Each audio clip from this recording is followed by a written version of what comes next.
Selamat datang kembali dalam siaran materi Sistem Indonesia Emas.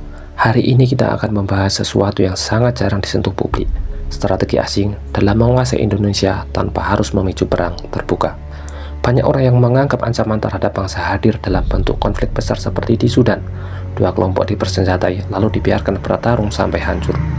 Namun di Indonesia tidak diserang dengan model Sudan. Strategi terhadap Indonesia jauh lebih halus, lebih senyap, dan jauh lebih mematikan. Kita pahami yang pertama, strategi pecah belah model baru, banyak kelompok, banyak kepentingan. Asing tidak perlu menciptakan kubu A versus kubu B, mereka justru menciptakan puluhan kelompok kecil yang saling bentrok isu, mulai isu politik, kelompok agama, kelompok ormas, kelompok premanisme, kelompok kepentingan digital, dan sebagainya. Semakin banyak kelompok yang ribut, semakin mudah kekayaan alam dikuras. Dan semua pertikaian itu tampak seolah-olah konflik internal, padahal ada satu pola.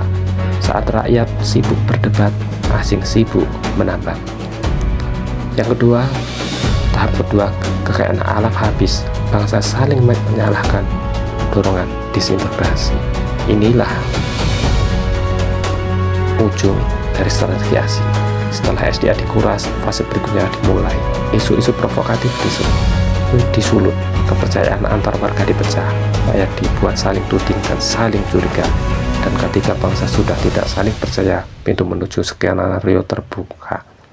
Disintegrasi wilayah. Setiap wilayah akan diarahkan untuk diurus kekuatan asing yang berbeda-beda. Kelihatannya mereka tampak memiliki tujuan mulia, tujuan yang adil, tujuan yang benar untuk generasi bangsa, memisahkan diri. Tetapi kenyataannya mereka akan masuk ke perangkap baru. Dalam perangkap asing tidak benar-benar merdeka. Indonesia dipecah bukan untuk perang, Indonesia dipecah untuk bisnis dengan memanfaatkan keributan internal. Yang ketiga, kita harus pahami, asing tidak perlu mempersenjatai, mereka masuk lewat penguasa rakus jabatan. Pertanyaannya, kalau strategi mereka bukan mempersenjatai, lalu lewat mana mereka masuk? Jawabnya sangat singkat, melalui penguasa rakus jabatan. Penguasa seperti ini mudah diatur, mudah ditawarkan fasilitas, dan mudah dipengaruhi. Dari sinilah muncul loyalitas tanpa kompetensi, kebijakan yang melayani ke segelintir orang, konsesi SDA yang dibocorkan, proyek-proyek asing yang gagal, dan dinasti politik yang makin menggurita. Mereka bukan memperkuat negara, mereka membuka pintu bagi asing untuk menanamkan kuku lebih dalam. Dinasti jalur paling murah untuk menguasai Indonesia. Ketika dinasti tumbuh, maka keputusan negara berubah menjadi keputusan keluarga.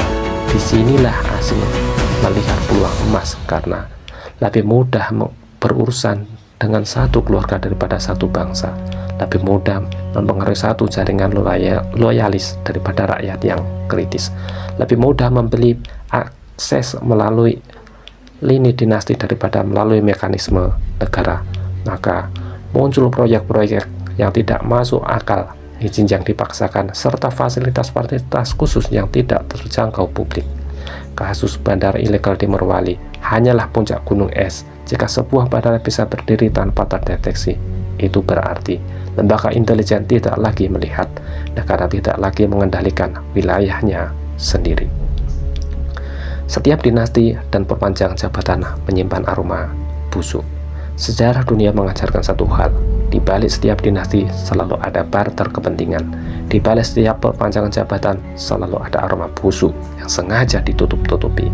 Biasanya barter itu berupa konsensi tambang, jalur perdagangan, utang luar negeri, pembukaan akses perusahaan asing, serta skema-skema ekonomi yang terlihat legal namun merugikan bangsa. Karena itu, rakyat harus melek bukan benci, bukan emosi, tetapi sadar. Inilah alasannya mengapa Indonesia butuh reformasi intelijen secara total.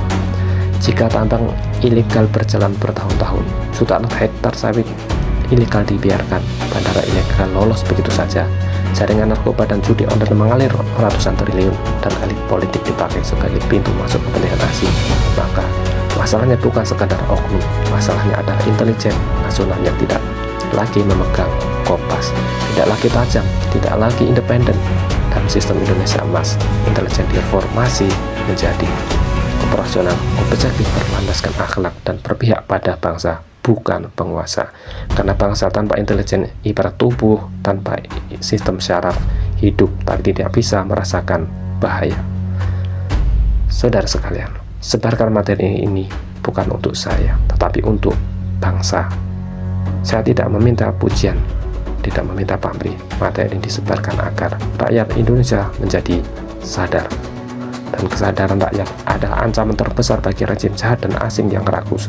Mereka tidak takut senjata, mereka tidak takut pangkat.